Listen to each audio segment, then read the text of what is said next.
the city of St. Louis, you're listening to the Don't Push Pause podcast with your hosts, Justin Johnson and Lindsay Reber.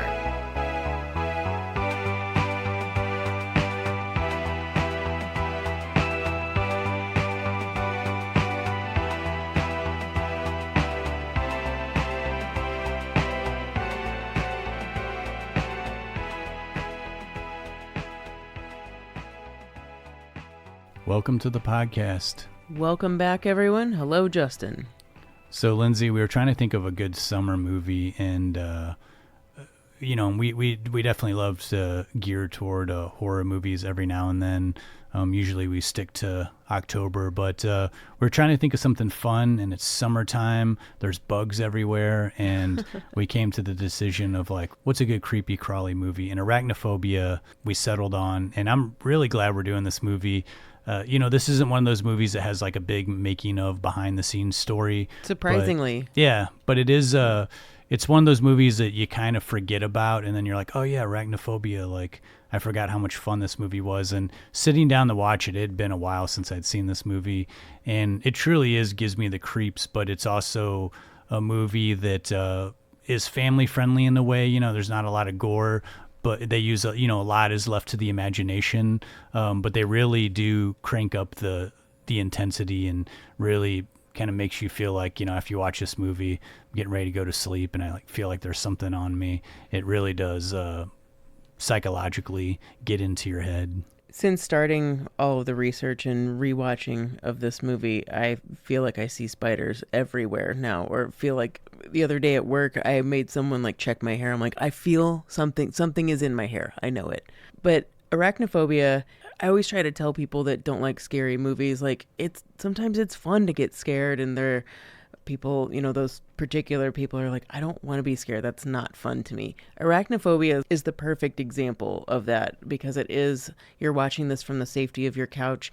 It's, in a way, it's scarier than something like Freddy Krueger, because these are real, and they're real spiders in the movie, but there's not a lot, or if any, hardly any blood. It's just like something that is fun to experience and know that, you're not going to get affected by this, except psychologically when you leave the theater. And this movie preys on our real fears. I mean, every summer, you're trying to keep the insects outside of your house, but one always manages to come in. Here we record in my basement, and there's certainly these thousand leggers that come in. Every now and then I see one skittering across the wall, and they're really gross and creepy looking. And, so I'm always checking the chair to make sure there's not one crawling across the chair. I just looked up in the corner. I'm like, was that a spider?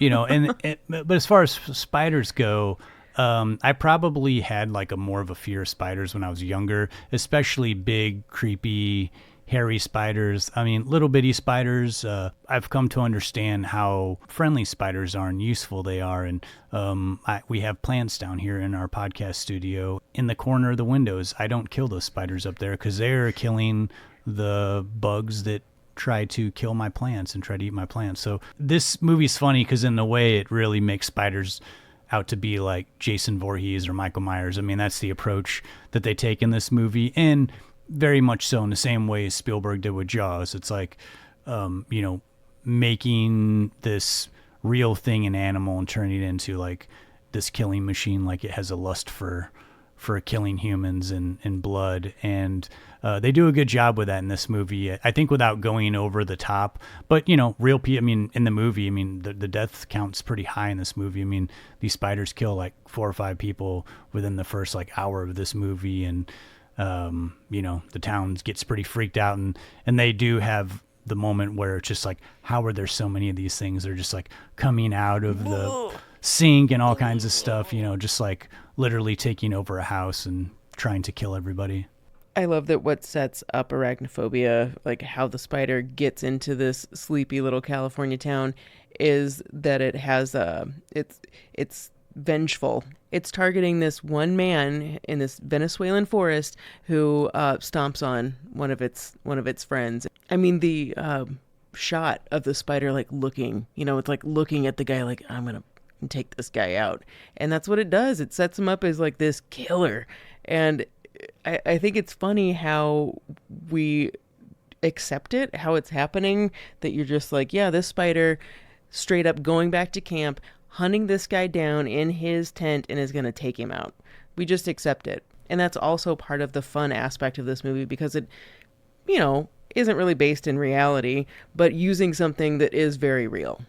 Yeah. In our discussion, we'll get into kind of how this movie got set up, how it's a little bit different than a lot of the movies that came before it that were either spider or insect kind of movies that were, very B-movie quality movies that are really fun and really ridiculous. But this movie took that concept and then really padded it with a really big budget. Bring up Spielberg, and he'll get brought up in the discussion because he's got a connection to this movie.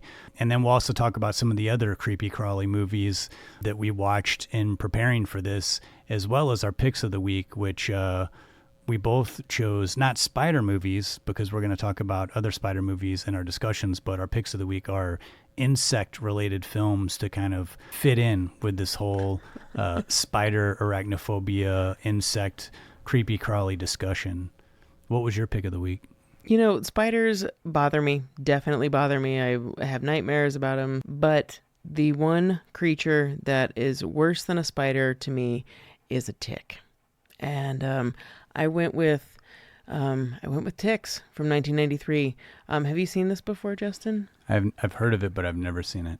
It had been a while since I revisited it, and I don't know if I was just thinking it was as cheesy as Troll 2, and I love Troll 2, no shade at all, but definitely not in the same vein, but some real kind of fun, campy, early 90s horror.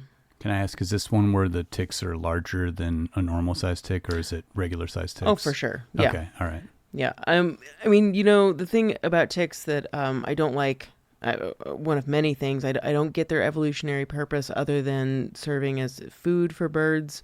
I don't get why we need to still have them in the world, but that is one thing that's creepy about them is you never see them coming because of how they're.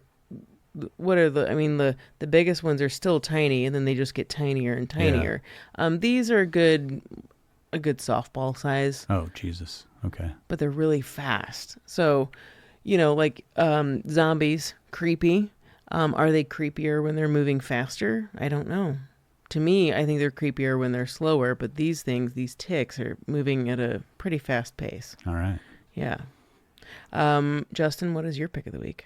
My pick of the week, I did not go with ticks or spiders. That would be embarrassing. Yeah, I went with roaches, or sort of roaches. I went with 1997's Mimic, starring Mira Sorvino. And I got to say, it was, I thought that I'd seen this movie, but I hadn't. And, really? Yeah, it's one of those movies it's got a real strong start to it, but I'll get into it in a little bit here. I remember when that movie came out and thinking I really liked it. It's been a second since I've seen it, but I have vivid memories of a subway sequence. Yeah. Yeah. As always, we'll round things out with our Murray moment, but before we get into our first clip of Arachnophobia, Lindsay, can you give us just a little setup? What's this movie about in your own words, your interpretation? After a previously undiscovered Venezuelan spider hitches a ride in its first victim's coffin back to the States, the sleepy town of Canaima, California will never be the same again. And Dr. Ross Jennings and his family have moved there just in time to experience all of it. It's not too long before the residents start turning up dead under unclear circumstances, and the new town doc starts doing some digging. Unfortunately for the arachnophobe Dr. Jennings, he starts to suspect that these deaths are from a spider bite, despite some residents' hesitation to this preposterous theory. Facing his fears and enlisting the help of a straight shooter exterminator and some spider experts who are semi-responsible for this quickly spreading problem, Dr. Jennings tries to stop the infestation before all of his new patients end up 6 feet under. Thanks for that. Well, shake out your blankets, check your shoes for creepy crawlies. We're going to go to a clip and we'll come back. We'll start talking about arachnophobia. He was nailing something in the cellar and the wood just disintegrated. Termites, huh? And that's what my husband thought. And he's an expert in these matters. Well, no. Didn't think so. Well, I'm glad you called me. No room for amateurs in this game.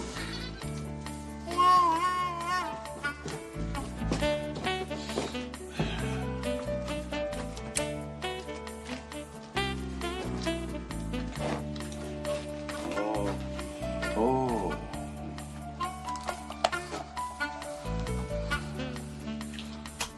Ah, thank you.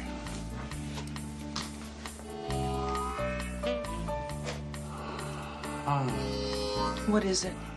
It's hard to say. Would anybody object if I tore this floor out? I would. False alarm, then lead on. How bad is it? Shh. I didn't find a thing. Go figure. Well, then why is all the wood rotting? I'll tell you why. Bad wood. Well, so what do we do? Tear out bad wood. Put in good wood. My husband thought this would make a good wine cellar. Oh, yeah? I collect beer cans myself. I got a rare 74 Miller Lite with a misprint on the label. Only 100 or so cans in circulation. The husband just might want to take a gander. The first thing that I'll say about this movie is couldn't really find a better title. It's shocking that arachnophobia had never been used. There's so many different phobias. I mean, I think claustrophobia and arachnophobia are two really well known. I mean, there's definitely, I think like I'm scared of bugs and I don't like tight places. And then there's like having actual physical ailments because of it, like tightness of the chest and almost like paralysis from fear. With people who have arachnophobia, I mean, that is a real thing. It's like it hits the brain and there's real fear there that causes people to seize up. You get a physical reaction from it. And Justin, Disney didn't want to call this arachnophobia. There were some execs that thought people aren't going to even know how to pronounce that word because it was something that, wasn't, like you said, it wasn't something that people talked about. This was, for a second, maybe going to be called Along Came a Spider, which wouldn't have been great. But arachnophobia, I think maybe when I was a kid, I had some of these more paralyzing feelings. Definitely not what we see in Jeff Daniels' character in the film, but having an increased heart rate, I think I can still identify with that a lot. And in doing some research on like what arachnophobia is and how it manifests, there was a study that they would show infants, like 1-year-old children, pictures of birds and flowers, and puppies, bunny rabbit, whatever, things that were nice, and then a picture of a spider, and the infant's eyes would immediately dilate, which is a fear response. So it is something in how they look. And it can be not just a spider, but any type of arachnid. So a scorpion. Some people, I think, avoid spider situations. I think in some relationships there are, there's a spider killer in the relationship where the person who puts it outside and the other one that's like, I won't even touch it. I remember I dated somebody who called me to come over to their apartment to get rid of a spider in their bathroom. And honestly, I was kind of terrified because I thought of Arachnophobia, the movie, of a spider in a bathroom. There are too many hiding spots for that. And you think of the spider's just going to jump out of nowhere to get you. And really the only way to treat, like if you actually have arachnophobia, is exposure therapy or hypnotherapy. And out of both of those things, if I really had it, I think I would just go with hypnotherapy and hope that it worked, because I think cognitive, like behavioral therapy, working with a therapist to work through that, is probably the most common of phobias in general, of people trying to become more grounded and realize they're not going to die if they see a spider. But when it's impacting your day-to-day life, you got to do something about it. But man, exposure therapy, I would rather jump out of a plane than have my body covered in spiders or something equally as traumatizing. Well, I think too, when we're young, when we're kids growing up, the first things you learn are like, well, careful for these, they bite, Some of these spiders bite, a snake will bite, ladybug doesn't bite, you can carry it in your hand, so it's, I think, you're first exposed to what to be fearful of just to avoid, but then that fear manifests itself in you as you get older. And when you don't have an understanding of these creatures, it's like spiders are so helpful. They're actually very beautiful creatures. The way they spin webs is like, they're pretty amazing, but we hear like Black Widow will kill you. I would say like once a summer, I have to clear out my garage, reorganize it. And I'm always putting on gloves and generally find a brown recluse. And brown recluses, they will bite you, and their bites are pretty severe. It's kind of freaky. They're not out to get you like the spiders in Arachnophobia, but they are something to be cautious about. But then there's so many spiders that don't bite that are little.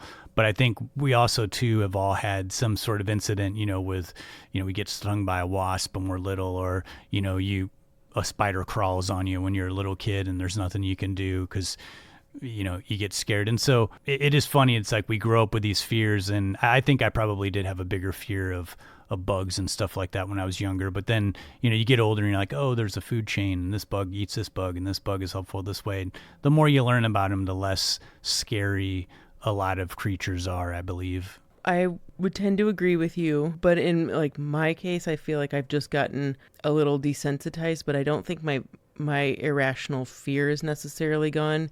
Because, okay, as an adult, I've had 2 spiders that have dropped down while I've been in the shower. And you can't help but feel specifically targeted, when that happens. I think that the root of my fear is definitely from my childhood. I remember one time my parents used to get on me for like stuffing my like paperwork from school, like just literally stuffing it under my bed because I was a early childhood hoarder. I don't know, but I had all of this crap packed under my bed, and they always used to say, "You're going to get spiders under there. You're just, And one day, I went to, I turned down my bed to go to sleep, and I did see a spider, and I didn't have my glasses on, and did see a spider on my pillow, and I yelled for my dad to come in, and he came in, and he got pissed. And he was like, "That is a brown recluse. Clean all of the shit out from underneath your bed because, yeah, this is your fault," basically. I feel like there's some real fear there still. Absolutely. But you just learn to grow with it. I'm glad that I'm not paralyzed by it, but I think it's a real thing. Yeah. Yeah, and I mean, we get lucky because we don't live in countries that have, it's like anytime, I'm thinking about going to another country to visit. I won't lie. The first thing I look up is like, what are all the things that can kill you there? It's just like, Australia, Costa Rica, like there's a pretty long list of like very scary bugs and spiders and snakes where the fatality rate is much higher. In Missouri, we have the Black Widow and the brown recluse, and aside from that, occasionally you're going to see a copperhead snake or something, but usually you're not going out and seeing, tarantulas or something. When I lived in Texas, we would see big tarantulas. When I would go to visit my cousins in Florida, they have these, like, I think they're called banana spiders, but they live up in the trees, and when you're walking around, you see these huge webs, and they're very similar to the ones in Arachnophobia. Seeing that is like, yeah, I don't want my house. I don't want that in my backyard. I don't want any of that. I've only seen one out in the wild tarantula. I've seen a few that are pets, but seeing one out in the wild is like, oh, okay, I don't want to see that again. Wolf spiders are a little bit scarier to me. The hairier the spider, the less scary they are to me. Like, they're more of like an animal that I can deal with. Yeah. But if you've got menacing looking legs, I'm looking at you as a murderer, And I think with this movie Arachnophobia, one of the big keys for this movie working so well is that they used real spiders. There were other movies in the past where they would use real spiders mixed with kind of these fake looking rubber spiders, and you can always tell. But this movie really did a good job of like, we're going to find a particular spider that is really creepy looking, but there's also, I don't want to say trainable, but they found these spiders that were much more social in a lot of ways. A lot of spiders aren't, so they were able to film them in a way to where it looks like they're crawling towards something. And then they used a lot of clever ways in this movie to some of the kill scenes, like the woman, you just see silhouette of the spider in the lamp, and she goes to pull the string to turn her lamp off, and it bites her. There was a lot of I thought really like unique and clever ways to make these spiders seem creepier, but also not really killing these spiders. Like we watched one movie where Oh man, you can just tell they're really killing these spiders in real life, and it's Kingdom of the Spiders, right? Pretty messed up. Yeah. Yeah. It's like they're like really burning them and like stomping on them. And this movie, as far as I can tell, this is, we're into the 90s where they're not hurting. These were all the hired subjects, spiders. These had wranglers, and granted, we'll talk more about the spiders and like their trainability in a little bit. But yeah, these were hired spiders with handlers. But yeah, movies that we watch, like the older ones, I mean, William Shatner's really stomping on them in Kingdom of the Spiders. And there was one, I can't remember what year it's from, but Giant Spider Attack. I think that was from the 50s. It was definitely from the 50s or 60s. One of the worst, best giant spiders I've ever seen. I mean, I give it to him for trying to do it, but it was a puppet that was as big as a house. Easily. I don't know how they were even operating it, but it looked terrible. A lot of reasons why movies about spiders, either they're just, the practical effects aren't great, or the CGIs could be better. But the idea of using real spiders, whenever you're using something that's actually real, it's always going to play into that natural born fear so much easier. Yeah, we talked about that a lot when we did Candyman, how they used real bees. Yeah, and when you see it on screen, there's a big difference. And I also think too, like, actors are going to react more authentically to the real thing. You tell me that there's like a computer generated spider that's going to be right here. All right, I'll do what I can. But you put a real spider in there, you don't have to be too good of an actor. It's like you're going to just physically see something and get that fear in your eyes. Totally. Another way that Arachnophobia stands out to me versus like even newer spider movies, but a lot of the older ones, is that all of these movies make me a little cringy, but it doesn't play into just like being something monstery. It doesn't present all of the people as stupid. A lot of these movies, they're just common sense does not exist in these movies, and especially the earlier ones. This kind of blew me away as an animal lover. In the earlier movies, animals die by getting bitten by the spider, which, depending on what you think about animals and them, how in tune they are with other creatures, I was shocked. Did you notice that in any early ones that you watched, that like dogs, cats, horses, they're all dying? Yeah. But like in Arachnophobia, every single animal except for the crow, but the crow didn't have time I just saw a spider, picked it up, thought it was lunch. But every other animal in this movie sees that spider and is like, I'm out of here.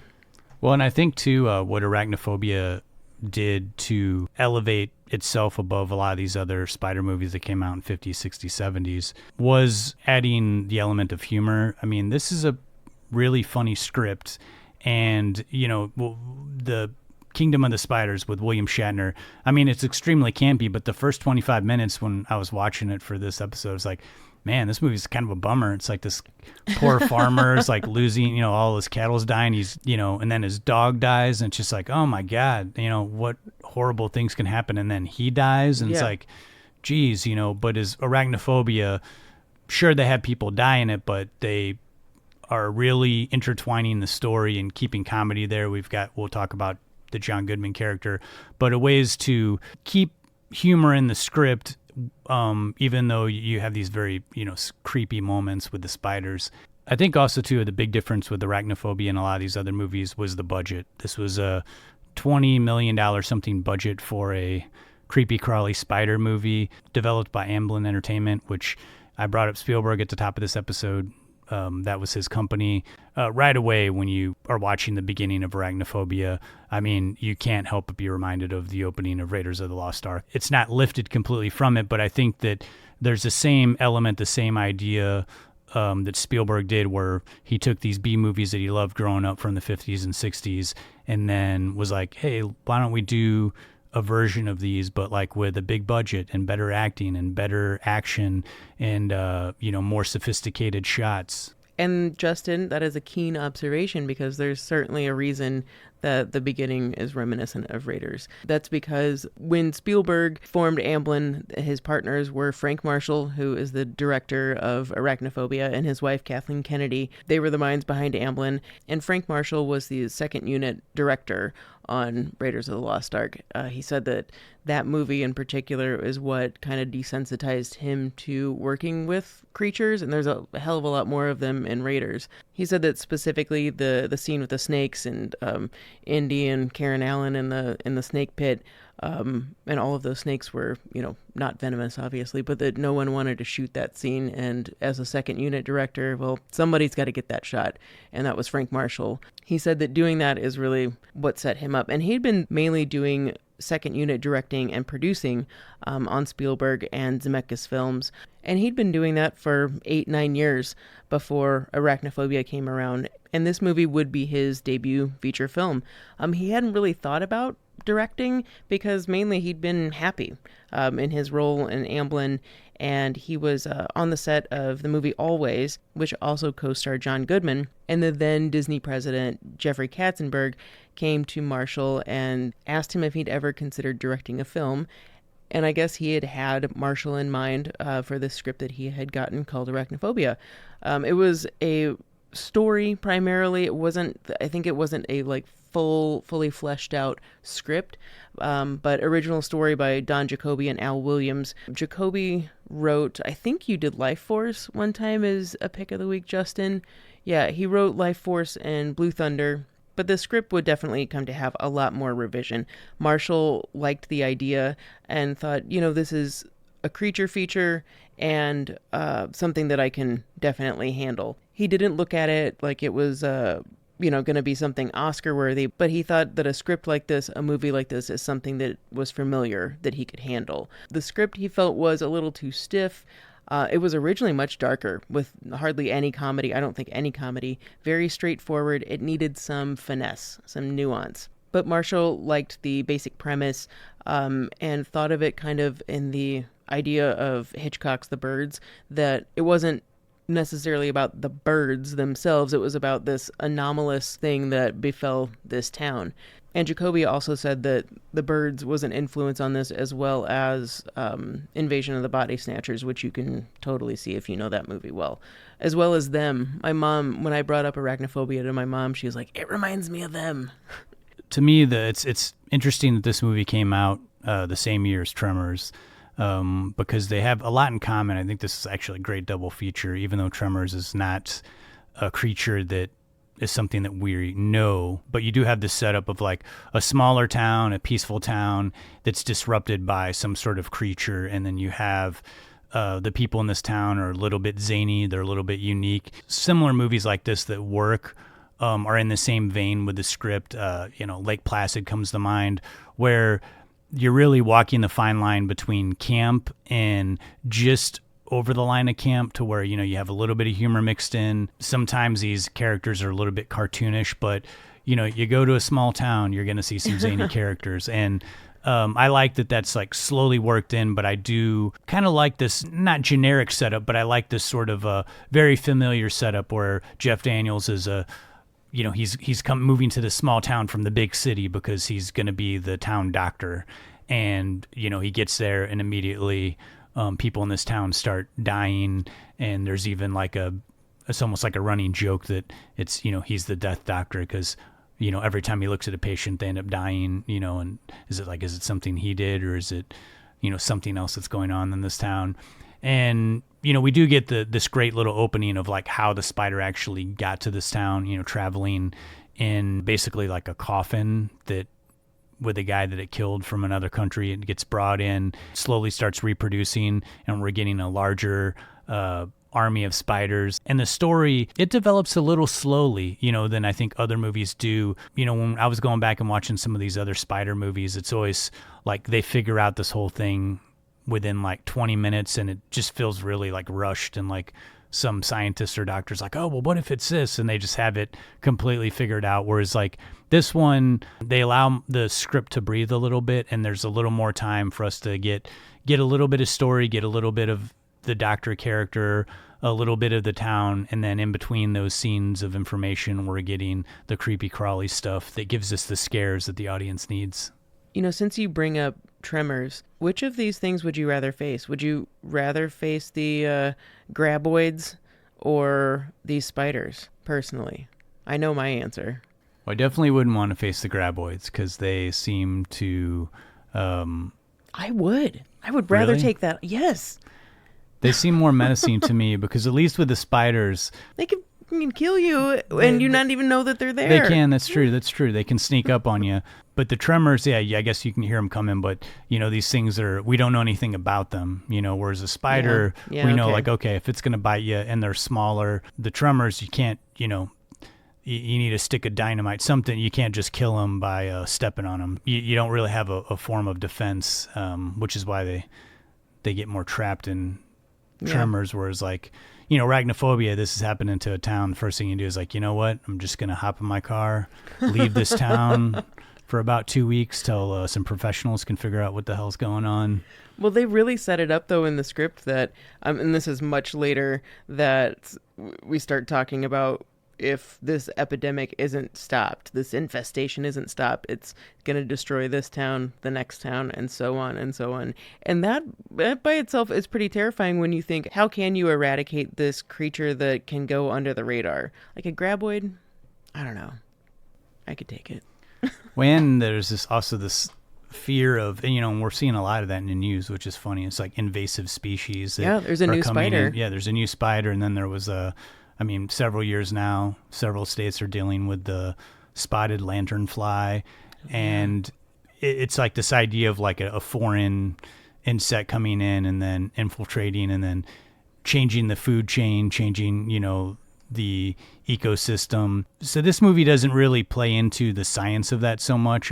This, I think, is done with a lot of fun. There's a little bit of that. And when they do set it up, we don't spend too much time on that.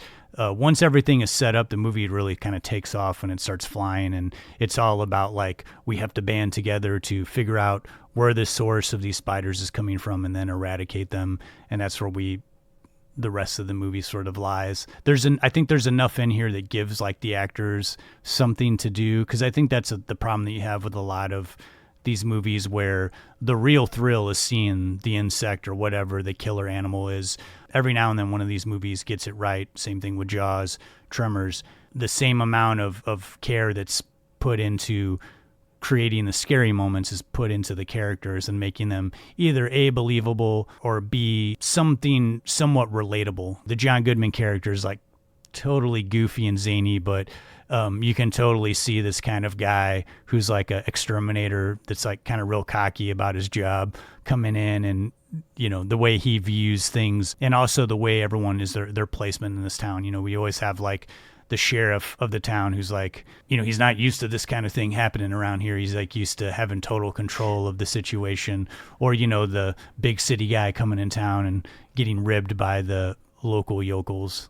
There's one minor character, and who's actually the, if you don't count the first victim that gets shipped in with the spider, this older woman named Margaret, who's the only person in town who is excited about having another doctor, and she's Dr. Jennings' first patient. When she dies, it's one of the most emotional moments that I'm not suspecting, because she's just thrown Dr. Jennings this party, and she wants the old crotchety mean old doctor to retire, and he's decided he's not retiring, so Jennings doesn't have a job. So after this party's over, it's wrapped, it was a beautiful day, and she kisses the photo of her husband, her late husband, and says, "You would have been the life of the party," and then goes to shut off the lamp, and then the spider drops down, and a scream, and it goes to black. It's so, this wonderfully sweet woman, and then boom, she's dead. Really effective too. Story-wise, it gives us a reason why Jeff Daniels' character is able to get into some of the townsfolk. She's got a sway to convince people. The setup is Jeff Daniels is the city doctor who's moving in because he's going to take over the small town doctor. But then when he gets there, the doctor realizes that he doesn't want to retire. But then that doctor gets bit by a spider and ultimately passes away. The irony: if he retires, he'll die within 6 months. Yeah. I do like this setup too, that we have Jeff Daniels coming in, and even though he's a doctor and he's used to seeing like medical stuff, that most people shy away from, when it comes to spiders, he has the arachnophobia, the paralysis, the fear of like he can't move. We see that his wife is like when you talked about before, like she's not afraid of the bugs. Like this is like his one weakness, and of course, that's where they decide to nest, is under his house and his barn. Yeah, and his barn. And a lot of this character development and really getting us to care about not only the Jennings family, but everyone in this town is the screenwriter that came in, Wesley Strick. Marshall brought him in through Amblin. They'd read a few of his scripts, and he'd written Cape Fear, and they thought this is the guy to really bring out more of this story. And after Frank Marshall read Strick's first version of the script, he knew that Strick understood what he wanted to go for with this movie. He loved the dialogue. He thought that there were some super creepy scenes that were fresh to this that weren't originally in the Jacoby Williams script. And overall, just were made to care more about the characters, and there was a lot more development behind the main characters. So overall, the story just became a little bit... had a little more heft behind it. And also, Strick is responsible for blending comedy into horror, which was always what Marshall wanted to do. Now, toggling that line of becoming campy, like a lot of Spider movies in the past, is a pretty difficult situation, but this movie handles it so well. It's not like a knee slapper. John Goodman's Delbert is maybe the most knee slapper character. He's like a true character of the film. But for the most part, they're like, the funniest line to me in the movie is said by Mrs. Jennings after multiple people have died, and they've all been, the last person they were examined by was her husband, Dr. Jennings. And after the town doctor, Dr. Metcalf, dies, and Jennings is going over to his house to, investigate the death, Mrs. Jennings says under her breath, "Well, thank God you didn't examine him this morning." Yeah. Like, it's that kind of humor that's, it's that real world humor, which is always going to be something that's more relatable. That decision being made of like, let's not go in a campy direction is again why this movie is successful. Not to say that campy movies aren't fun, but I think that you can't really scare people when something's too campy. It gets so goofy that there's really no fear. And I think them trying to actually make something that's scary, especially with the use of real spiders, was a very important aspect of what makes this movie successful in creeping an audience out. And having said all that, the studio was sort of in disagreement. They didn't really feel like people were going to get behind a movie about really creepy spiders, because they were like, nobody likes spiders. People are creeped out by it. The parent company is Disney. So, of course, we're marketing this as a family film. They're going to be concerned over... Not only are we making people squeamish by thrusting a very common fear in their face, are people even going to be able to pronounce the title or know what it means? This was also going to be the first feature from Amblin's offshoot, Hollywood Pictures, which was kind of Disney's way of being like, this is a super positive family film, like everyone can go see it. It's like the, kind of more a little on the edgier side. Yeah. And even though this got a PG-13 rating, this to me is tamer than a 1970s PG for sure. Totally. Another thing that somewhat alleviated Disney's fears was that Frank Marshall wanted to work with all of the crew that he had on Always, which was the movie he had just gotten done working with. So he worked with Michael Solomon, who was a cinematographer from Always. They had, they were fresh off of this, so their communication was really good and already knew how to orchestrate shots. And for a movie where you're going to have live spiders, you need to be in tune with your cinematographer as the director. With everything, but specifically with something like this. And Disney also knew that Frank Marshall was very comfortable and very good with second unit directing on location. And all of this movie, there was some stuff on the Warner Brothers lot, but this was all in Cambria, California, and in Venezuela. So that made them a little bit like, okay, we can trust Frank Marshall. Of course, Spielberg trusts him, but, he knows what he's doing. But additionally, from Always, we had the same production designer, the first AD, even the editor, and the animatronics guy was Chris Wallace, who did Gremlins.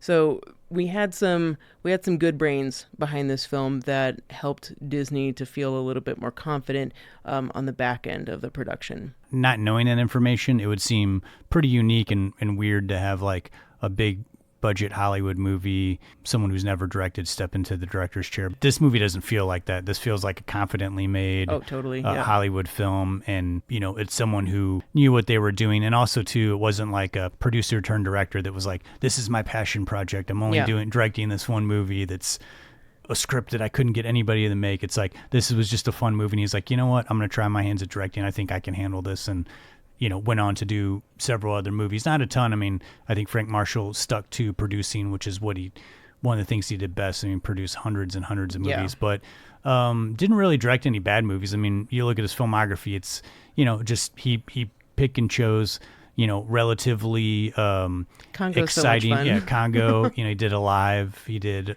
so it's movies that, solidly made films that had some entertainment value and generally dealt with some sort of adventure, excitement element to it. Well, let's stop there. Let's take a break. We'll go to another clip. When we come back, we'll talk about these creatures, these spiders. There was some animatronics. There's real spiders, how that was created. We'll also talk a little bit about the cast and the release and reception of Arachnophobia. We'll be right back.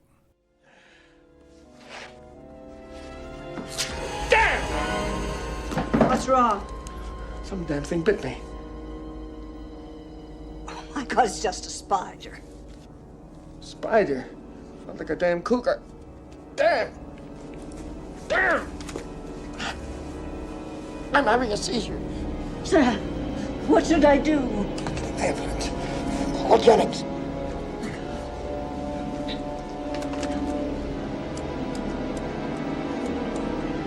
I'll be right there.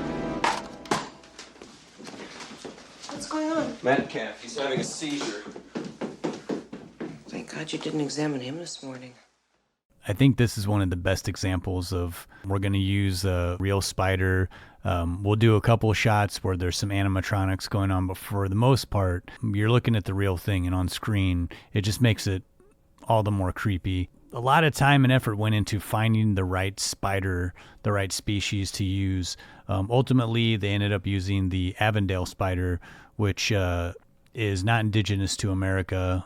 They're from New Zealand and Australia. They were chosen specifically because they have a very menacing and creepy look. They are not poisonous, so no one had to worry about getting bit by a spider on set. They're very friendly spiders, not afraid. They're social spiders, so they're much easier to work with than a spider that is just going to run away every time someone tries to get it to do something. It's not like dogs or cats or something where there's a trainer that's just like working with animals nonstop to specifically work on movies. They did have a spider wrangler, an entomologist, specialist. So mainly, though, to make sure that these spiders weren't being harmed in any way. Like we said at the top of the episode, we entered into a good moment in the late 80s, early 90s where more care was taken to animals and insects in movies. They didn't just massacre them on screen in real life where you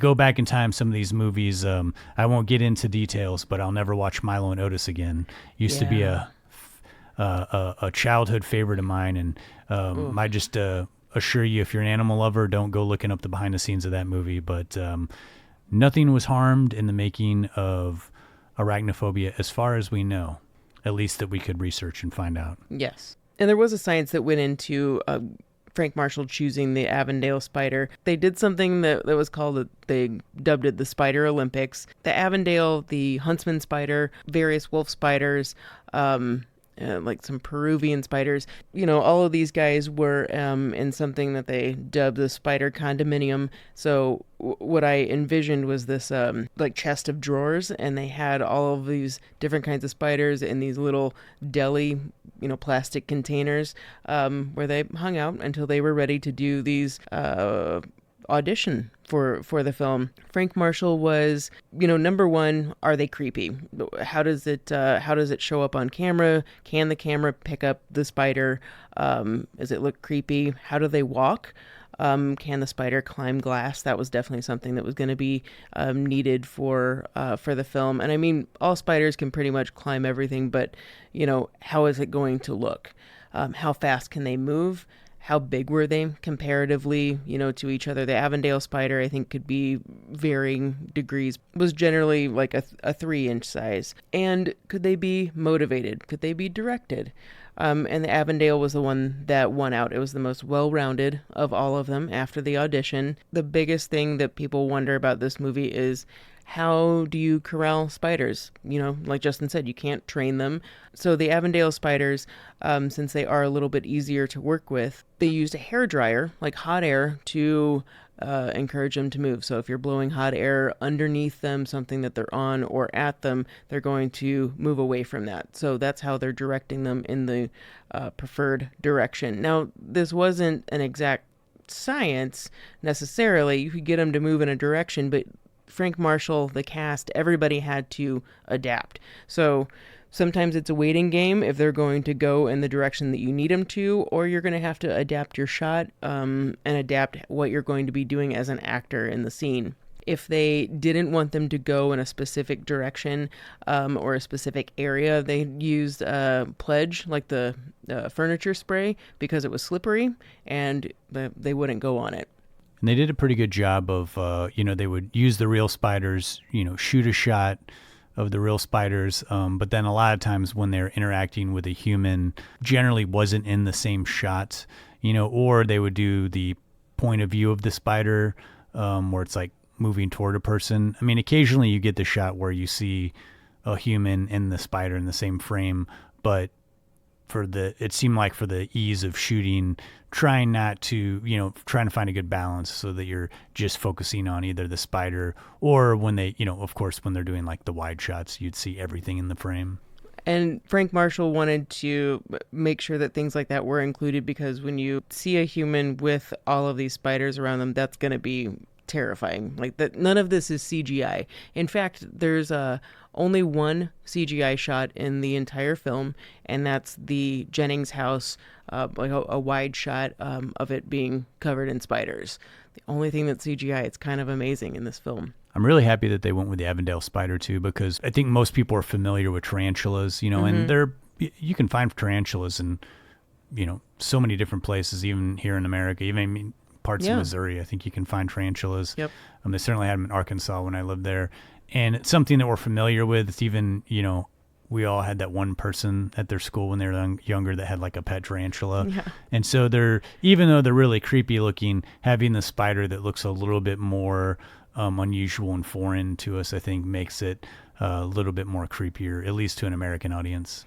And I think that the Avondale spider being kind of being part of the crab spider family, like it's such a unique look. And, while a recluse spider, like their hunched up legs, like that's terrifying to me. But that crab spider look and how they move, it just kind of looks a little cooler. And also, I got to give it to Frank Marshall, too, for doing some really creative, awesome shots that are also with the spider, quote unquote, acting, like showing dramatic looks and close-ups of interacting with through editing, interacting with the actor. So a person moves and the spider moves to the left, hunches down, and then right, it's through editing, it looks like the spider's acting, and it's funny, but it's also awesome. Yeah, there's that moment where the specialist comes, the first specialist, the younger guy, and he's like, oh, they're aggressive. He's just like fascinated that they're almost looks like they're ready to tussle with somebody. Yeah, he realizes that, oh, that thing's clocking me, and tells Jennings, you got to move forward and distract him so I can put a glass over him. So Frank Marshall, having extreme patience, ingenuity on directing these Avondale spiders, upwards of like 100 spiders at a time, which is just maddening to me, thinking as a director to keep all of that together. The Avondale spiders weren't the only ones on set. A lot of people assume that in the final finale scene, and every time that we see one of the bigger spiders throughout the film, that's all animatronics. Now, there are some shots where it is, definitely, and that creature was known as Big Bob, created by lead effects artist Chris Wallace. But there was a real spider, the General, as it's called in the film, and that was a Goliath bird-eating spider from Brazil.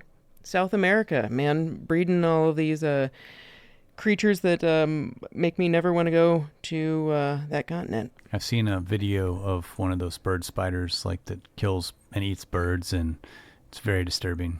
Yeah. That's how big the spider is and menacing.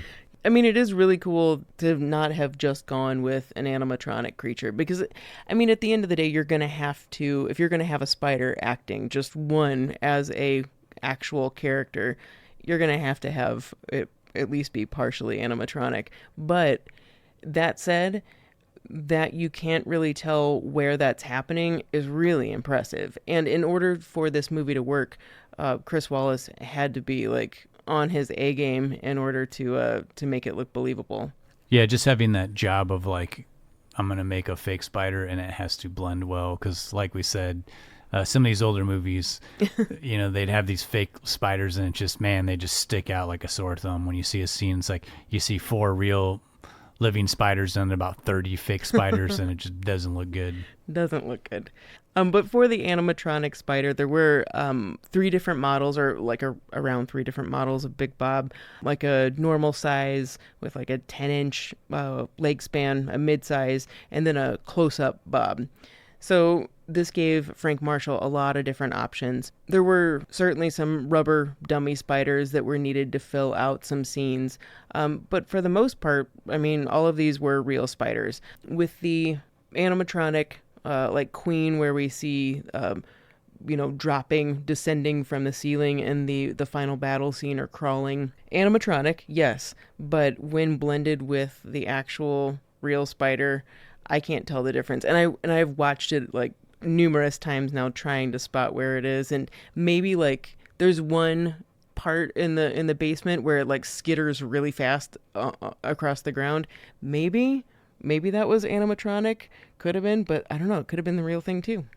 So from movie to movie, when we talk about it, a lot of times we don't talk about the location in which the movie is shot, outside of like, it was shot in Chicago, not in Los Angeles. But this movie, because the town itself is the character in the movie, essentially, they didn't shoot on a lot necessarily. They went on location to a smaller town in California that had a very cozy, something that you'd see in like a rich person movie, like a small town in Connecticut. But this takes place in California. Small, quaint California town called Cambria is where they shot the majority of the movie.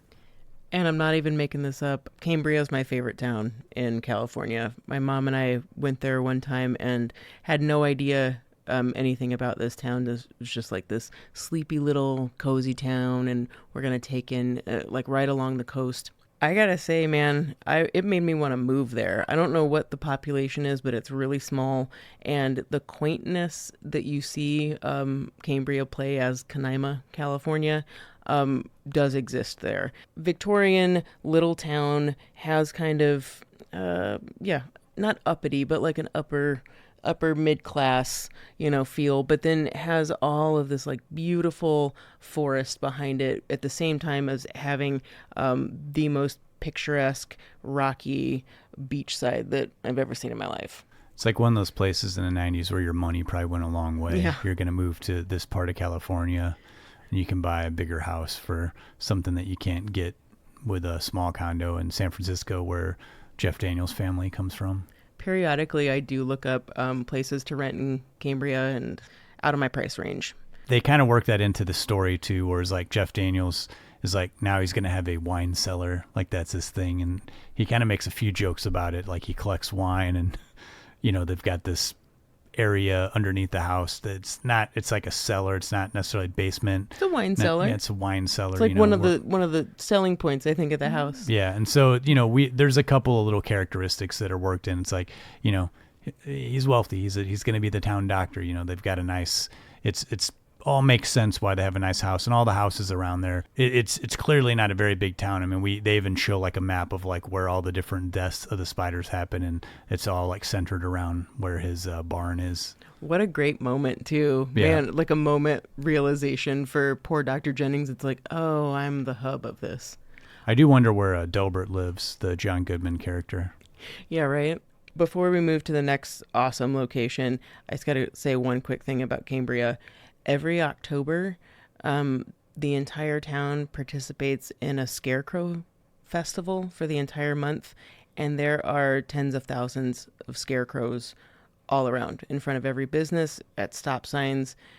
And we didn't know that this was a thing because we rolled in October and we're like, what is up with this town? This is crazy. So Cambria, California, visit there in October. I wonder if they do any kind of arachnophobia screening. They have to. Yeah. Yeah. I mean, it seems like a really kind of fun town, like people that know that they live in a really unique little area. I gotta look that up. Maybe they do have an arachnophobia because I know a lot screening. of these, maybe not back when the movies came out, but now a lot of these towns where classic movies are known to have shot. Like I know it's like Astoria, Oregon. They always do like Kindergarten Cop, and like we've talked about it before with Woodstock, Illinois. They show Groundhog's Day once a year. They have to. I'm going to look that up after this. The next location was actually in Venezuela, South America. Frank Marshall was always really comfortable with shooting on location and taking it to Venezuela. He just felt like that there was no way you could fake this specific area. It had to be real. So for 4 weeks of the production, all the crew moved down there, brought their own food, set up a base camp, and over that span of time would shoot the pretty lengthy opening of the movie, which I really enjoy. Justin, do you feel like it takes you out of the movie, that it's a good 20 minutes, maybe 15, 20 minutes? For some reason, I had it in my mind that I remembered this opening being too long. Mm-hmm. Rewatching it, I didn't feel that way at all, especially because it looks like they went on location. I mean, it doesn't feel like they're just like, hey, let's go shoot in the hills of California and, double a forest for some other country. Like, you really feel like you're traveling, opens with a big aerial shot. I get really sucked into the movie right away. I think it's a nice pace because we get a breather after all that. And then, then we get the setup of the town that Jeff Daniels is moving into. I think it works really well. I don't think it's too long now. I mean, I think it's just like the perfect amount of time to kind of see the origins of where the spider's coming from. And where the production was shooting, where they the team of spider wranglers looking for a new species, whatever the powder dust poison is that drops all of these species down to be categorized and collected.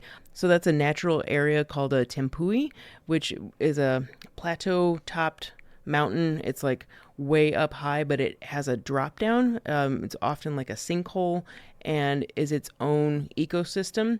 So it's perfectly plausible that there's a species of spider or butterfly or anything that people haven't seen before that only exists in this little tiny world. So it makes sense that this fictional team is going there to look for new species.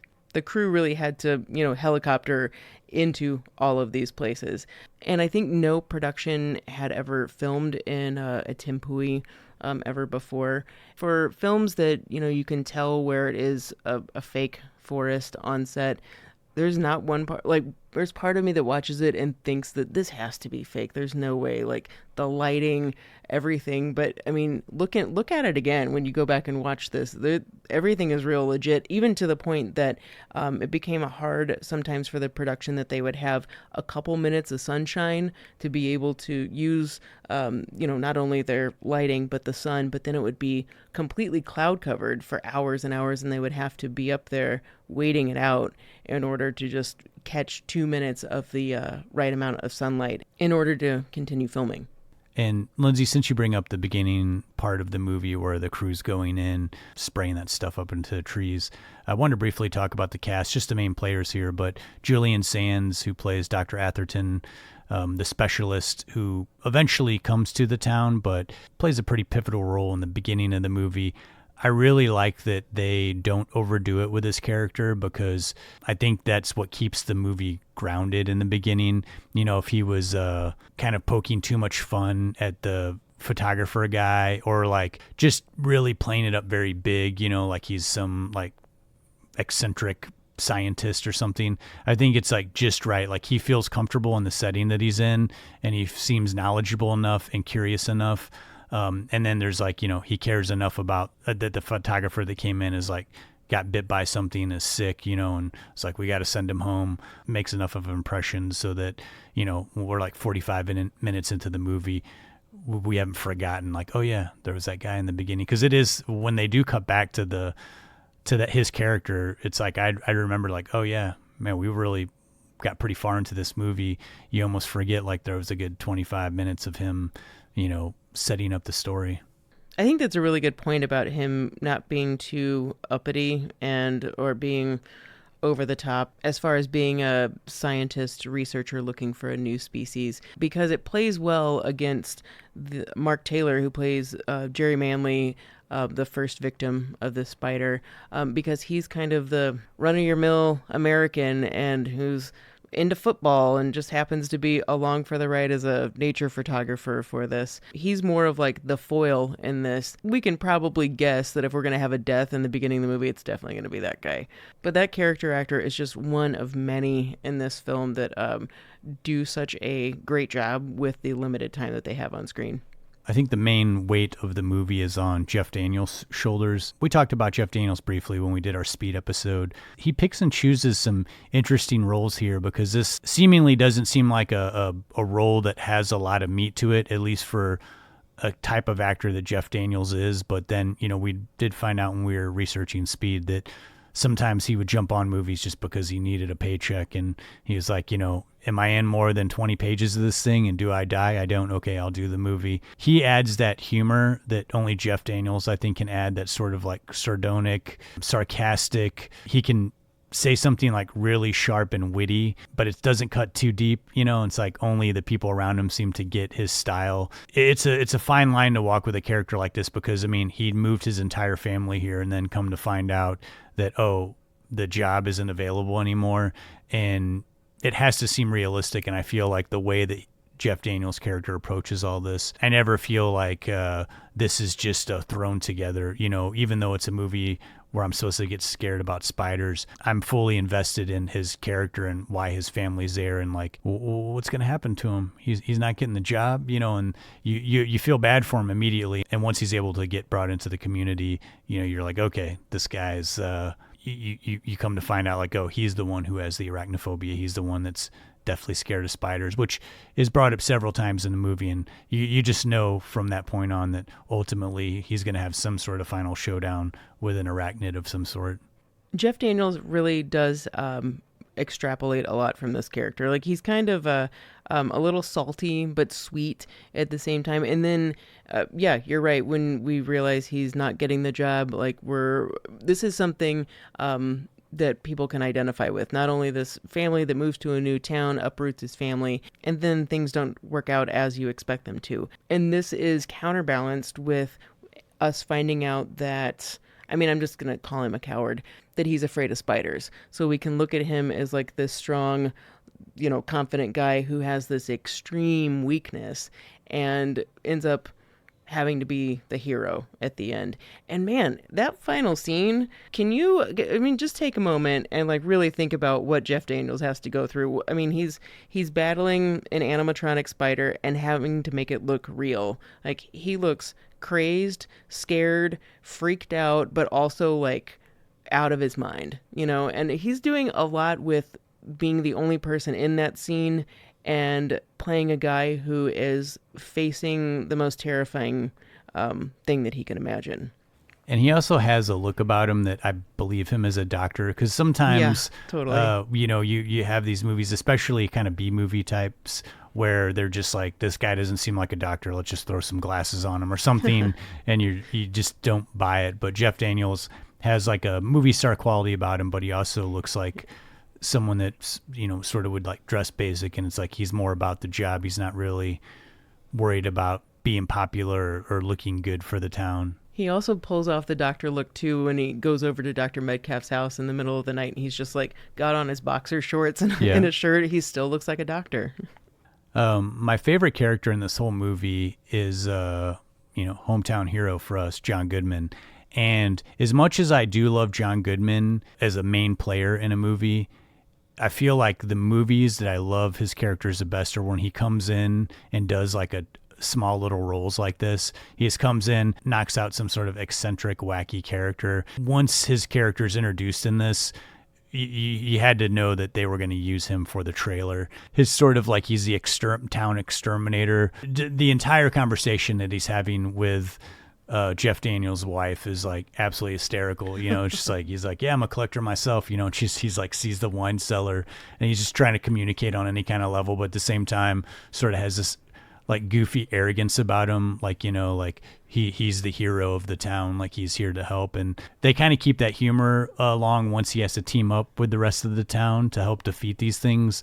But just his introduction alone, like him, spraying the spider and then eventually like stepping on it is just his comedic timing is center stage for some of these scenes, and I think he gives the most laughs. Like he injects the humor in only a way that John Goodman knows how to do. He has this dopey confidence as Delbert, and John Goodman can one, he's like an imposing figure, so you're immediately like he always seems like his chest is a little puffed out. But when you partner that up with him being, that scene where he's comparing wine to his like 1979 like misprint Bush can or whatever he says, like as if that's something of the same caliber. It's just something that only John Goodman can really pull that off so well. And Frank Marshall was fortunate to have him. He had just gotten done working with him on Always, and he knew that Goodman could bring kind of a lot of ad-libbing to this character. And there wasn't enough time in Goodman's schedule for him to actually come in and audition. Not that he really needed to, but his schedule with Roseanne just wouldn't allow for it. But he was hired for the role and showed up to Cambria ready to film, and he was already suited up allegedly in his exterminator gear. And he said that this character that came out of him wasn't something that Frank Marshall directed him to do. This was the character he came to Cambria with, and he said it was based on two people, this exterminator that he once knew in life and his high school science teacher, which, you put those together and you're like, man, yeah, can kind of really see this overly confident dope who's acting like the town hero. And though Goodman and Daniels are kind of like the main go-tos for this film, Frank Marshall knew that in order for this movie to work, he had to have a cast of strong, supporting character actors. I don't know if it's just if you're of a certain age or 70s, 80s, 90s movies. Everyone in Arachnophobia is extremely familiar. Like you've seen them on a TV show and a movie. Everybody in this either at the time or would have a really long-standing career. This just proves, these were actors who knew how to follow the script, but also can ad-lib really well. And working with the spiders, and just knowing that you're the background character that has to make a scene work, you've got to know how to ad-lib well. And Frank Marshall knew that that was important. And Marshall also said that with these characters, he just would often tell the actors, do something like, you are this person. You just do whatever you want, because he trusted them. And casting these people, because they are folks that have been around for so long, you can trust them to work out these character nuances. Like Harley Jane Kozak, playing Dr. Jennings' wife, has always been solid. But like so many people, Henry Jones, Dr. Metcalf. I could go down the list of everyone in this film, but just watch the movie. And man, Kathy Kinney, though. I love that she pops up in this, and this was before the Drew Carey show when she became more well-known, and even her husband, Roy Brocksmith. That guy's who's always eating a sandwich in every scene. There's so many familiar faces in this film that just make it work and add to the kind of overall comedic feel. And it was obvious that everyone knew the underlying vibe of the movie. So Frank Marshall brought the movie in under budget, and like you said earlier, Lindsay, it was under the Hollywood Pictures label, which was a offshoot of Disney, And Disney was happy that the movie came in under budget, but they were a little concerned that the movie might be too scary, but they were like, this is going to be a scary movie, but it's a family film. And, there was like a tricky movie to market because they were like, we don't want to scare people away thinking it's a straight up horror movie, but we also don't want families to show up and then be like, wait a minute, they got tricked. So, and I think a lot of movies have had this issue where they toe the line. How do we market this? Because there's humor, pretty inoffensive, but there are some pretty creepy moments to it. So it's like, how do you make this movie appealing to a general audience with a 45-second trailer? And so they kind of went that route of like, let's show a little bit of humor with like the John Goodman stuff. Let's call it Arachnophobia, so it's right there in front. These are spiders, but then we also have this sort of like warmth, friendly characters, something that you can bring your family to see. And I think all of that credit goes to Frank Marshall and working in Amblin Entertainment. These are pros. When you can market something like Raiders, which is, I think it's pretty family friendly, but has legitimate, terrifying moments. Also Gremlins. These are things where you're just balancing like what is going to work, what's not going to work, what can I include and what can't I. Marshall knew that something graphic, bloody, not going to work. Disney's going to veto that. He was actually worried about Jerry Manley's corpse in the beginning if that was going to be too graphic. But surprisingly, Disney didn't balk at that. And that was really, one of the only graphic things I would say in this film. And even when Manley dies in the beginning, he initially thought, like, how can this be terrifying? The spider's going to kill him in a matter of seconds. So how he chose to do it was just showing the actor reacting and showing the intense, immediate reaction. That was what was scary. We didn't need to see blood or anything other than, the spider's fangs going into his leg, which is pretty cringeworthy. But it's really effective. It was marketed as a Thrillomedy. Thrillomedy. I think there's a reason why that sub-genre category is not used widely. It's pretty terrible sounding. Well, I think when your tagline is 8 legs, 2 fangs, and an attitude, if you want to call it a Thrillomedy, go right on ahead. You're really working that comedy angle. Now, on the post-production side of things, what struck me the most surprising was the use of music in this movie. Because of Frank Marshall and Steven Spielberg's close relationship in the movies that Frank Marshall had worked on, it just seemed like a natural choice that they would get John Williams, who did so many of Spielberg's movies, or Jerry Goldsmith, who scored so many of the non-Spielberg directed but produced movies. But they went with someone who hadn't done a lot of stuff, and maybe Frank Marshall just had the idea of like, yeah, let's bring in somebody new so we don't have this sort of typical score that's been done a bunch of times. But I was surprised that they went with Trevor Jones, kind of took a chance on him. And the music in this movie, I wouldn't say that's as memorable thematically as like what I'm used to when I think of like a Spielberg type movie, but it works really well in this. And I don't think it's too Mickey Mousey as far as like, scary moment happening. It feels very subtle and, in tune with the type of film that they were going for.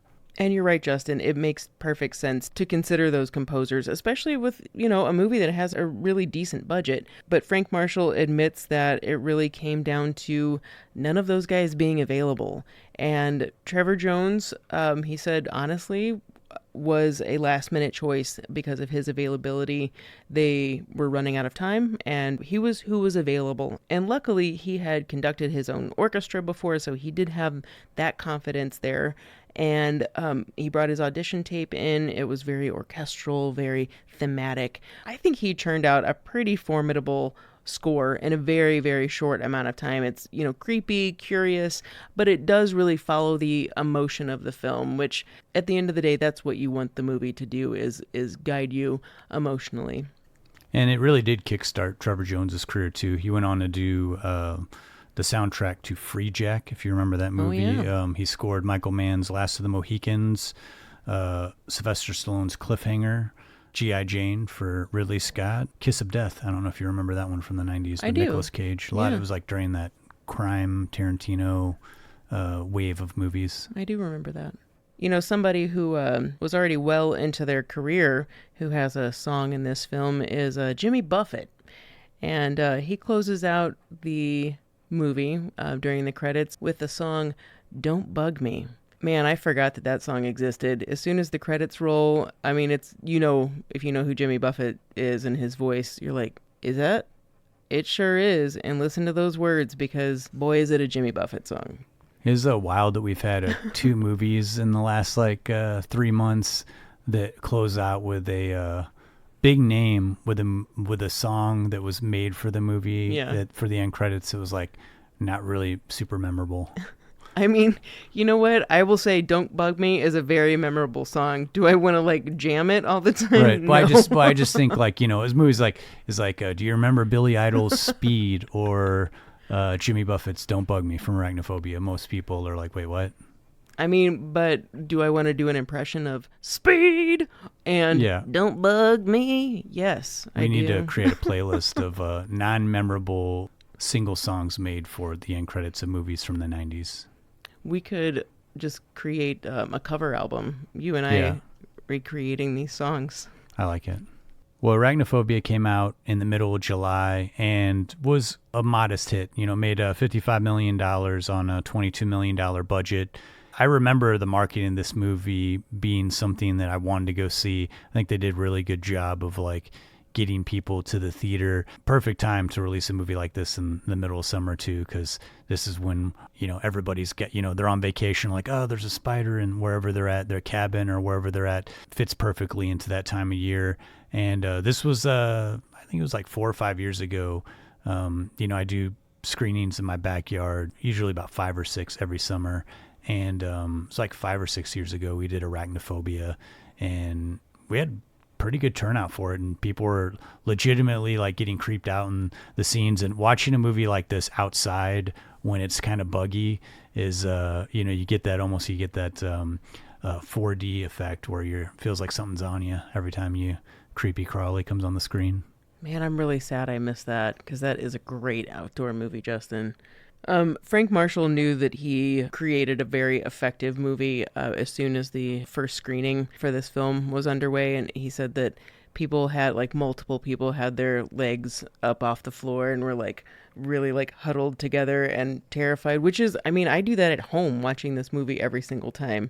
I remember when this came out too, and I knew what Arachnophobia was. I wanted to go see it. I wanted to see it, but I was also completely terrified just already knowing what it was. But I've always been someone who really gets off on the fun of being scared. That's never been something that makes me shy away, but it took me a second. I didn't go see it in the theater. I definitely waited and my family rented it. Yeah, this is the perfect kind of thrill ride scary movie for me, because there's not something overtly traumatic about it, not necessarily so many horror movies, though I love them, but they really tap into trauma and you're seeing something absolutely terrible happen to somebody, whereas it's got a little more of a light spirit to it, and as well as humor mixed in, which I think worked really well for this. This has been really an enjoyable watch. I watched this 2 or 3 times leading up to this episode, and it doesn't get old to me. I would say probably above Psycho. I'm going to put it above Psycho, that it has the most effective shower scene. All right. That is a bold statement. I mean, I'm way more terrified of that situation than I am in Psycho. I have a real incident that happened to me when I was in college. Oh my God. Where I lived in a total crap hole of an apartment, and we had one of those showers that you could just only stand in. Mm-hmm. And where the shower spout came out, there was just a big hole there that went up into the attic. I mean, it wasn't secured or anything. And I was taking a shower, and I opened up my eyes, and there was a wolf spider just on the shower head, and ran out, no clothes on, out of my shower, screaming. My roommates are in the kitchen what the hell's going on? And I throw a towel on, and they went in there oh my God. And I mean, it was a massive spider. We put it in a jar and had someone told us oh yeah, you probably should have your attic looked at to see if there's wolf spiders in there. I had never seen a wolf spider before, and I mean, if you've never seen them, they're smaller than a tarantula, but they're hairy and very big. I mean, something like the palm of your hand size spider. You can't feel more vulnerable than when you're washing your face and you open up your eyes and you're like, that's not a spider, is it? Oh my God, that's a spider. Yeah, wolf spiders. I grew up with those living in the woods. They're terrifying. And I just realized something in comparing Psycho to Arachnophobia, that when I take a shower, I think of both movies every single time I'm in the shower. I'm always worried that someone's going to stab me in the shower and constantly look out, but depend on my animals to, warn me if anything happens. But I've had, like I said before, I've had 2 spiders drop into my shower. So what's the more real fear? I'm going to take a spider over getting stabbed in the shower, but the more real fear is a spider. I can't agree more. Ugh. I hope everyone is squirming a little bit, like I have been this entire episode. Well, so far, if this episode's giving you the heebie-jeebies, I hate to inform you that it's not going to get any better. We're going to stop talking about arachnophobia for a little bit, but let's move on to our picks of the week, which also are on ticks and roaches. Gross. Lindsay, what can you tell me about the movie Ticks? Well, for this creepy crawly episode, I wanted to go with something that made me super uncomfortable and squirm, and ticks topped my list. As a very anti-tick, anti-parasite vet tech person that I am, this one makes me itchy almost as bad as arachnophobia, even if it significantly lacks the same finesse and charisma, but fitting more in that B-movie realm. But if you can hang with ticks, this is a terrific late-night gross-out gem that knows going for humor masquerading as sci-fi horror is going to keep you entertained. Come to think of it, to me, spiders are watchers. They're little stalkers, but they generally stay out of sight. Ticks, however, those little freaks are literally out to get you. And the ticks in this 1993 film are way too large, fast, and predatory for anyone's comfort. Due to contaminated runoff from a seedy operation to infuse marijuana with steroids, it's not as cool as it might sound, these mutant ticks have everyone in their path marked as prey. Another thing that sold me on ticks that I never realized before this last viewing was noticing that it was co-produced by a horror mind whom I adore, Brian Usna, known for producing Reanimator and From Beyond, co-writing Honey, I Shrunk the Kids, and his directorial debut, one of my most favorite body horror films ever made I've talked about on this podcast, 1989's Society. Usna obviously knew the body horror potential was very high for a movie about mutant ticks. You know what's also pitch perfect? Putting teenagers in the woods to face pretty much any freakish horror. And in this case, our inner city teens are brought together by a couple who run a program to get kids exposed to a world outside of their normalized, rougher neighborhoods. Unfortunately for this group, they're about to be bombarded with speedy, oversized parasites. This film doesn't go crazy about the size of ticks. Their bodies are maybe a little larger than a softball with legs that are appropriate to that size. And the creature effects are pretty decent too. A little shimmery, slimy at times, but they move so quickly that getting a glimpse of them is all you need for a good jump scare. From the get-go, we have 4 familiar faces from 2 different acting generations. The 2 main teens we follow are Alfonso Ribeiro, most known at the time as playing Carlton from The Fresh Prince of Bel-Air, playing Panic, the inner-city ruffian who loves nothing more than his dog, Brutus, and being a general, all-around tough kid. Second, we have the babyface Seth Green as Tyler, who's more of the brain amongst this group to this perilous trip to the woods.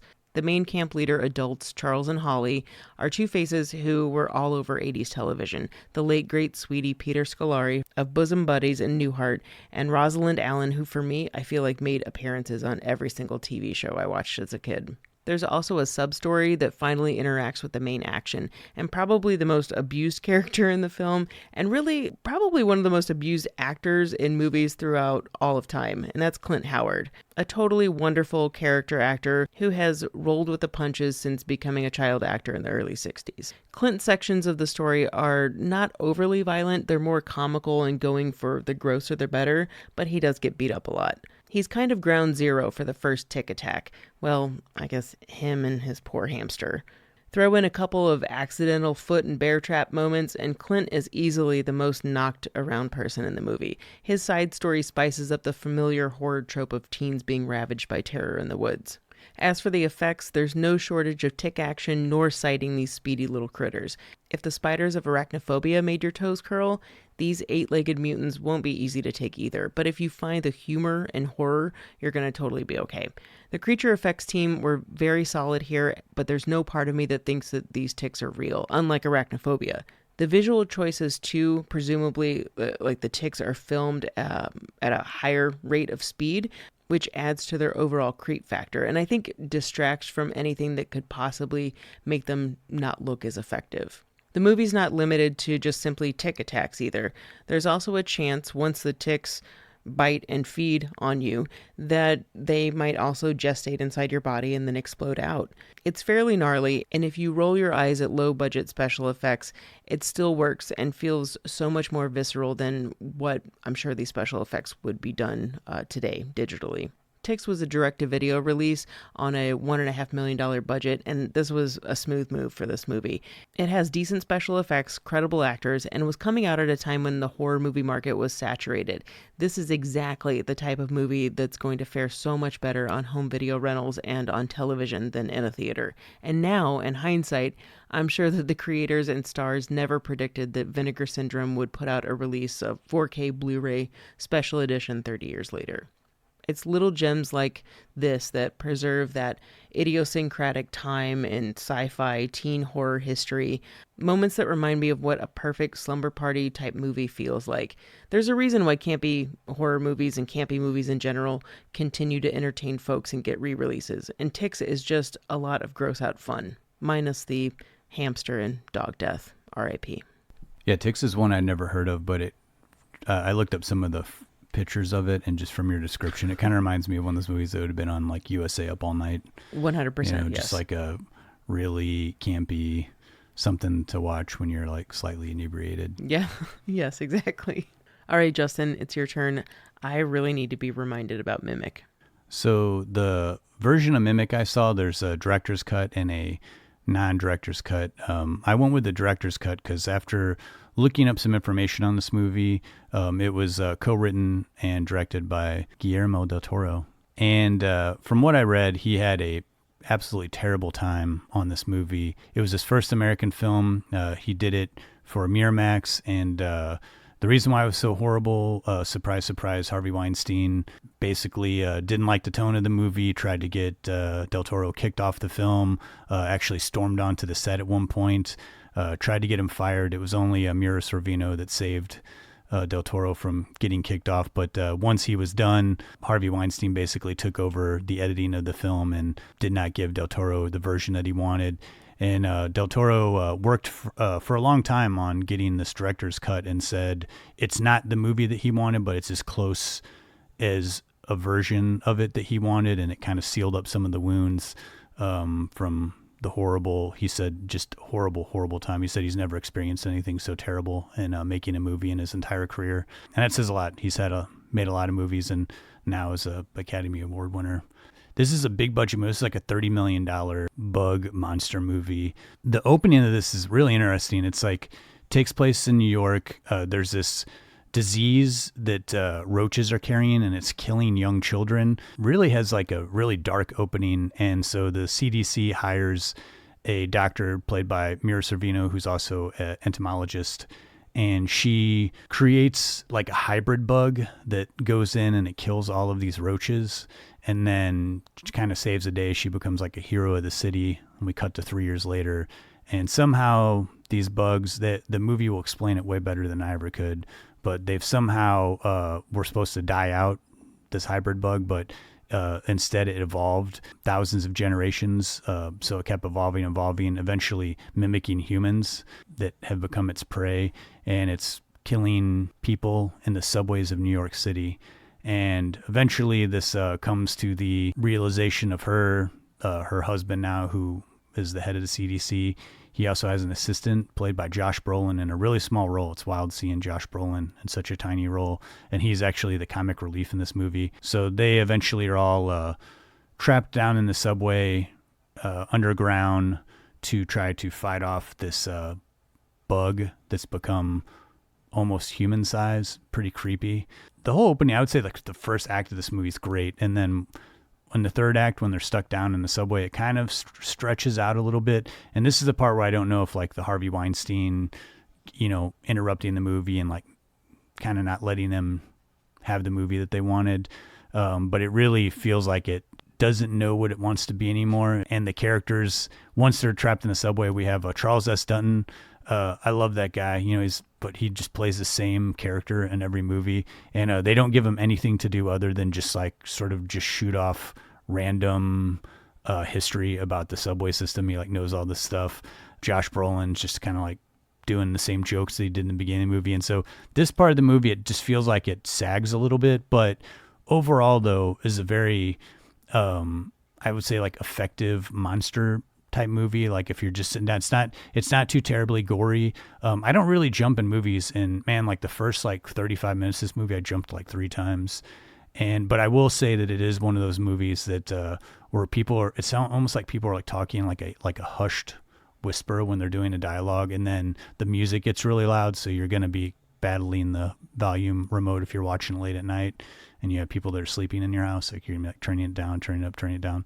But the one thing to say about this movie is like Del Toro this is almost only his second film, and you can tell like he wanted to do a very interesting visual movie. Granted, I feel like this is when movies were very influenced by David Fincher's Seven. The opening looks like the opening of Seven in the first shot, but then you kind of get more of the visual style that you would see Del Toro use later on in his career, like Pan's Labyrinth and Shape of Water, Nightmare Alley. You really get a sense that he was trying to show this underground subway world. It doesn't look like something that's of this universe. I mean, there's especially one sequence where they're in it's like a sanitation section of the subway where they're working, and it looks like something out of a sci-fi movie. Even like they're all wearing like these like black plastic like waders, and so I highly recommend it. And this is a one that like a lot of like early Del Toro movies like didn't do well at the box office, like totally bombed. And I feel like it's like this forgotten movie. I don't know why I never saw it when it came out. This seems like right up my alley for 1997, but somehow it slipped past me. Maybe it was only in theaters for a little bit. I don't know. Just out of respect for Del Toro, I'd say if you're going to go for it, do the director's cut. 6 minutes longer. I've never seen the theatrical, so I can't tell you compare and contrast. But from reading what Del Toro said, this is the version that he wants people to see. Maybe you didn't hear... or it skated by you. Maybe this movie skated by you because of Harvey Weinstein trying to squash it. Who knows? Yeah, that's probably... He probably like got it Piece of pulled shit. from a lot of theaters, yeah. Do you mind if I borrow this? Because I think I only have the VHS like Weinstein edition. I'd like to see the director's cut. It was relatively inexpensive on eBay, and they had like a Blu-ray of just the director's cut. It didn't have the theatrical on it, but after I read the story of the making, I was like, I'm watching this one. Yeah, definitely. I'm not going to track down the theatrical anyway. Cool. Thanks for telling us about that, Justin. Yeah. Well, those are our picks of the week, Mimic and Ticks. Here's your Murray moment.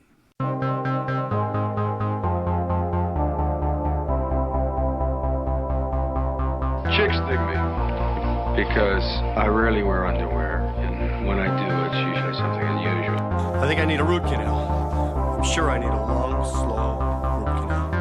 You gonna come and shake my monkey tree again? Oh, what does that old queen know? She didn't even chill. Hey, this is so scrumptious. Is this hand shut? The flowing robes, the grace, all striking. That was fun.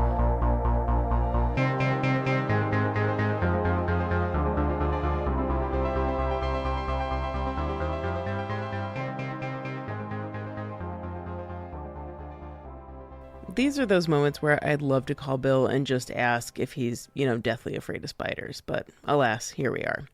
What has always jumped out to me with Arachnophobia and Bill is never being able to unsee how John Goodman's role as Delbert has always reminded me of Bill's honker character, best immortalized as Carl Spackler in Caddyshack, and a voice character that he's revisited many times in different incarnations.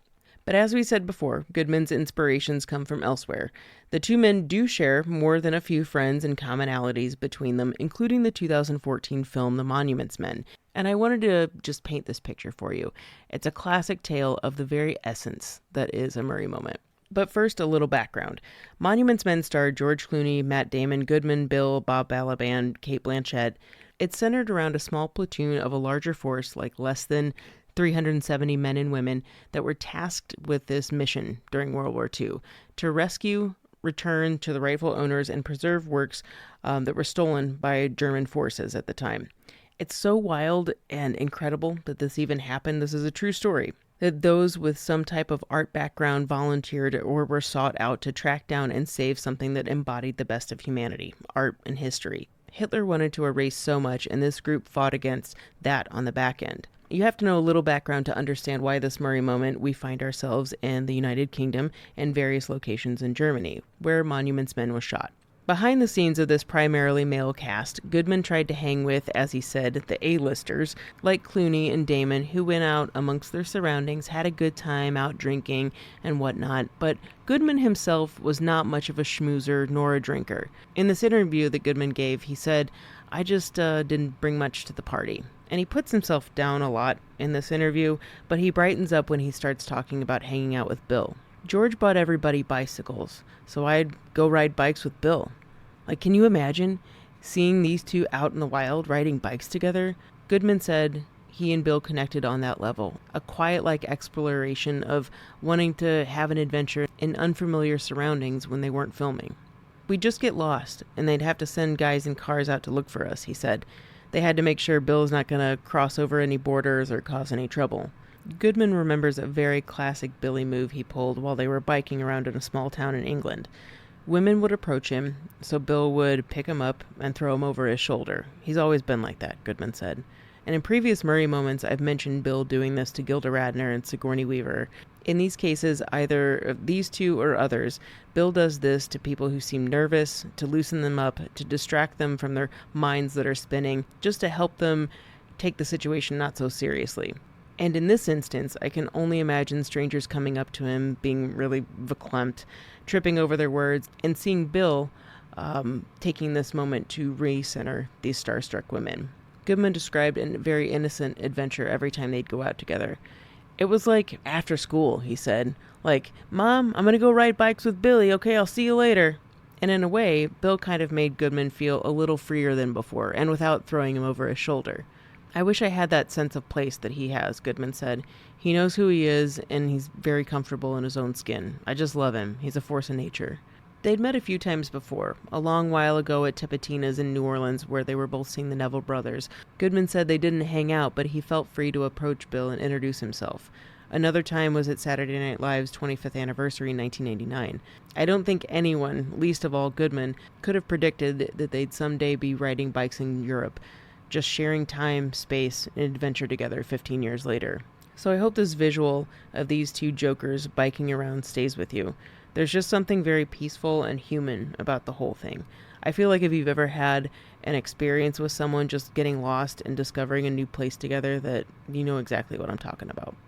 That was a nice, short, quaint little Murray moment. Yeah. I've never seen that movie. I've heard of it.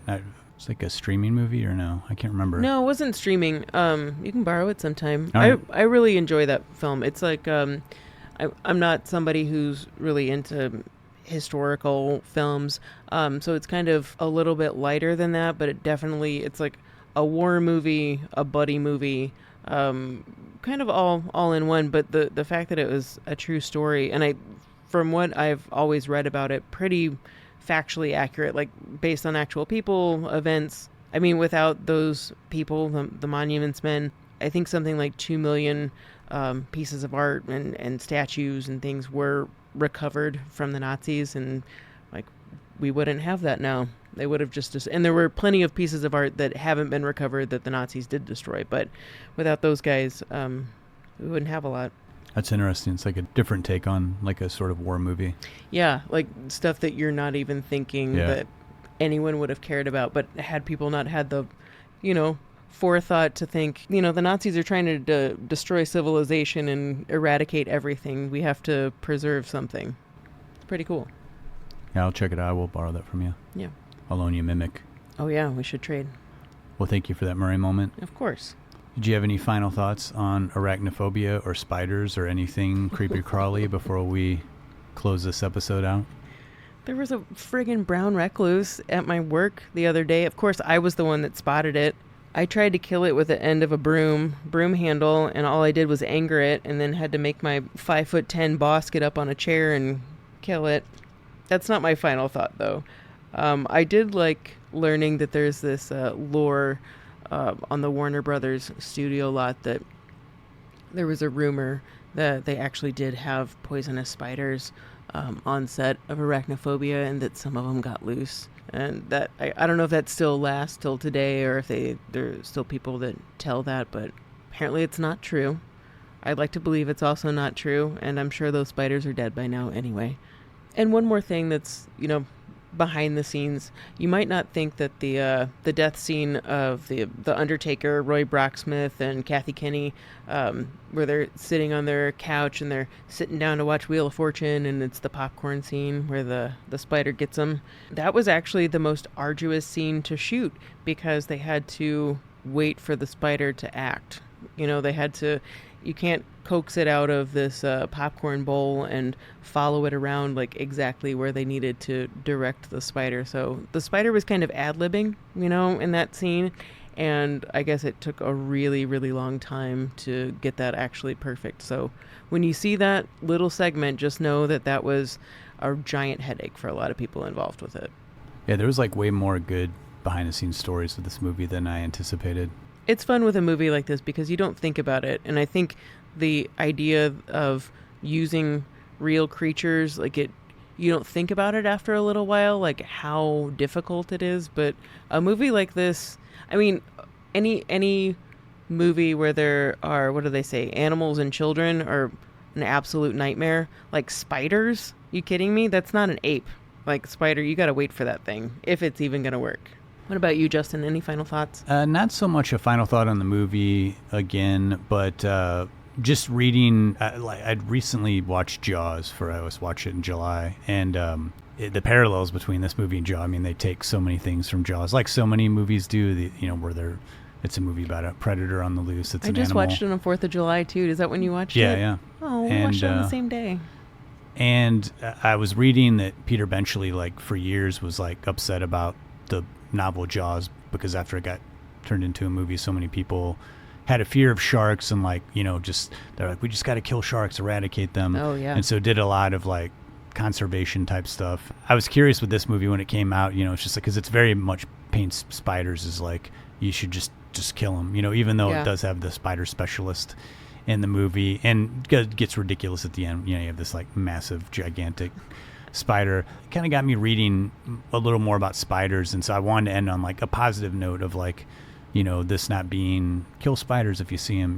There are venomous spiders, but of course most spiders are harmless, and they're actually really good for your homes. I was reading something if you have a basement and you don't disturb the spiders that are near the door and in the corners, they'll eat up enough bugs in a year that you don't have to call an exterminator. It's kind of crazy. And, I've had these plants that I put in the window behind you, Lindsay. I guess I've had them up there for about a year now, just to try to brighten up the studio. And spiders, I think I mentioned this earlier, they built these little cobwebs in the corner, and I didn't disturb them. And these plants normally get massacred by little bugs. They get in there and they start messing with my plants, and have not seen one little bug anymore. They're just... And I haven't seen a 1,000-legger down here in the basement in a year. And normally, those are the bugs that creep me out. They you turn the light on, or I'm sitting down here editing and one scurries up the wall, freaks me out. So I'm down with this theory that these spiders will eat up the bugs that are creeping around your house if you just let them go and let them live in the corners and undisturbed. I'm also hearing that you're letting spiders live behind me. This is true, and they're really tiny, and they're almost silhouette. It's wild. These spiders, they look almost whitish, that when the sun hits them, you can't hardly see them. But again, I did have a wolf spider in the further end of the basement last week that did freak me out, and I hate to distinguish if I can see fur on a spider, and it's bigger than a quarter, I start getting... But again, I didn't kill it. I I threw something at it and it ran away, but I didn't kill it. Threw like a shoe at it? Yeah. You know, there's a little spider. It's probably like a nickel size, and it has fur on it. It's little and black and has 3 white spots on its back. That guy, I think it's a little jumping spider. I'm fine with that. That guy, I like that spider. And I don't generally kill spiders. Like, in fact, at work, obviously my work has a spider problem, which is so cool that I work there. There was a spider the other day. I took it outside. I've also heard that if you take a spider from the inside and put it outside, that it's not meant to be outside and then it's going to die. I don't know how much truth there is to that. Yeah. But I'm also for letting spiders and even thousand-leggers. I just don't want to kill them because whatever. I don't want to kill them. I don't want to kill any little bug because they're probably doing a job somewhere. But if you're a recluse, I got no time for that. My brother used to live in a house that had a lot of brown recluses. I just can't deal with that. But anything else, we're good with. If you're a roach, though, no. Yeah. Nothing kills a roach. And why? Why? Nothing kills a roach. Roaches gross me out. Spiders creep me out. Roaches gross me out. I think there's that distinction between the two for me, anyway. Yeah, and they're fast. I don't like fast-moving things. But then again, what did I say earlier? Ticks move slow, and they're my most hated. So I guess I have a lot of conflicted feelings about creepy crawlies. Yeah. But you know what? This episode, are we saying don't kill spiders unless your life is threatened? I would say I would like to end on that. Yeah. Yeah. Let's not kill spiders if we don't have to. You Yeah. know? It's like, especially if they're out in the wild. You know, just definitely let not. them live out in their own terrain. Well, we hope you've thoroughly enjoyed our talk about spiders and bugs and roaches and ticks and everything. Right in the thick of summer, when it's so much fun to feel even grosser. This always makes me enjoy fall more because the mosquitoes start disappearing and you see less and less bugs. Speaking of fall coming up soon, when we move into September, though the temperature still seems to stay pretty hot in St. Louis, but we thought kids are going back to school. We don't have any kids that are going back to school or in general, but we like themes around here. So back to school movies seemed appropriate. And I can't believe we've never done it before, but really like a landmark 80s movie, Fast Times at Ridgemont High. We did Cameron Crowe's Almost Famous, but this is Cameron Crowe at the start of his career, writing Fast Times at Ridgemont High. And I'm excited to get into that one and really just sit back and, I love watching movies like this where there's not a lot to them. It's just a comedy. We can enjoy it and then research it, find out how it got made. Yeah, I'm looking forward to this. I watched it a couple months ago and was surprised at it was a lot deeper than I remembered. Yeah. Well, until next time, I'm Justin Johnson. And I'm Lindsay Reaper. Thanks so much for listening. Thanks, guys.